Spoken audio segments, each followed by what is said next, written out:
name's Joe Biden. I'm a lifetime member of the NAACP. NAACP, this museum are monuments to the power of black history. And black history is American history. But let's be clear. I know real power when I see it. Later today, in the Oval Office, I'll be meeting with the presidents of the Divine Nine.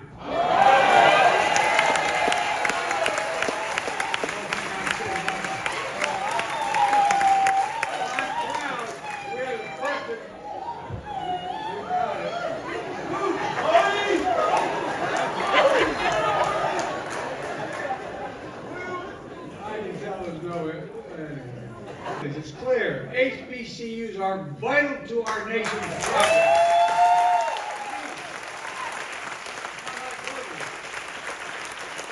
HBCUs are responsible for 40% of black engineers in America, 50% of black teachers, 70% of all black doctors and dentists, 80% of all black judges. And by the way, I put more on the bench than anybody ever had.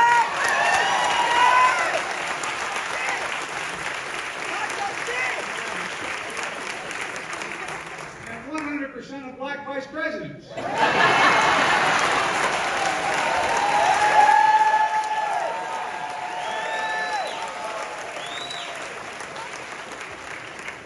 HBCUs also don't have endowments like other colleges and universities. They're able to fund research labs and so much more.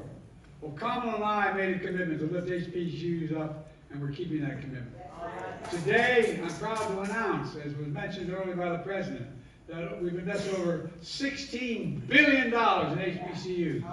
By far the most ever of any administration, and a combination of almost all administrations. This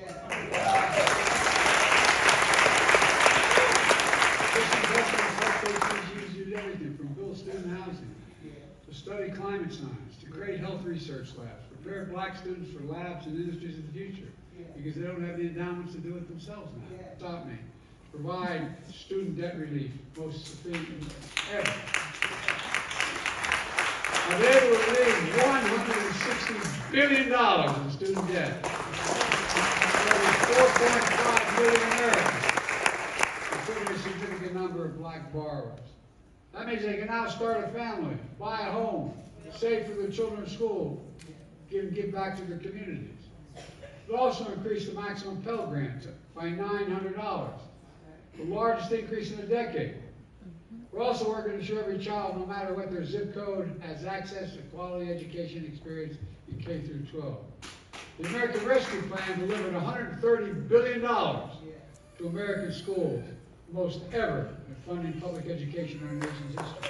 The House was founded after our nation's Civil War to help prepare black Americans who were formerly enslaved to enter the ministry, earn an education, and usher them from slavery to freedom.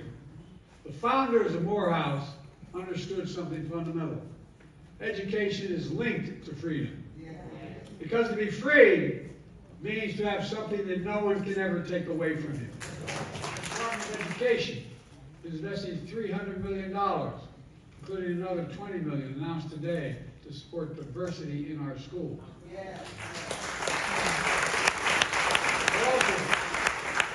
We're also funding efforts to increase diversity in teaching professions. So, because as the President said, black students, especially young black men, react to black teachers. Black students who have black teachers are significantly more likely to graduate from high school and enroll in college. It makes a difference, and it matters. My Department of Education provided an additional almost $500 million, $450 million, to ensure teachers in our school reflect the diversity in our country.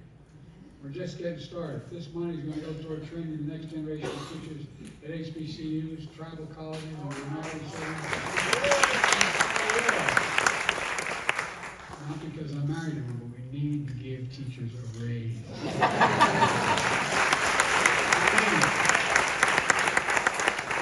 Another lesson from Brown is that every child deserves a quality education. How can we, think of this simple term, how can we have the strongest economy in the world without the best education in the world? And it's not possible.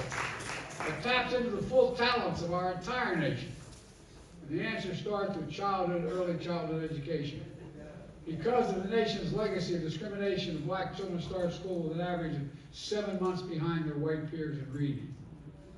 But 1 year of universal high-quality pre-K could eliminate 98% of that gap, just 1 year. And children grow to preschool who are nearly 50% more likely to finish high school and go on to earn a 2-year or 4-year degree no matter what their background is. That's why my administration is working to support black children. And as soon as I came to office, I signed the American Rescue Plan. And I'm going to be political at this status because we're having problems. Not one Republican voted for it. We know 70 years after Brown versus Board, there are some forces trying to deny freedom of opportunity for all Americans. A few minutes ago, I talked with some of the Little Rock Nine, who were determined to integrate public school in Little Rock, Arkansas 67 years ago.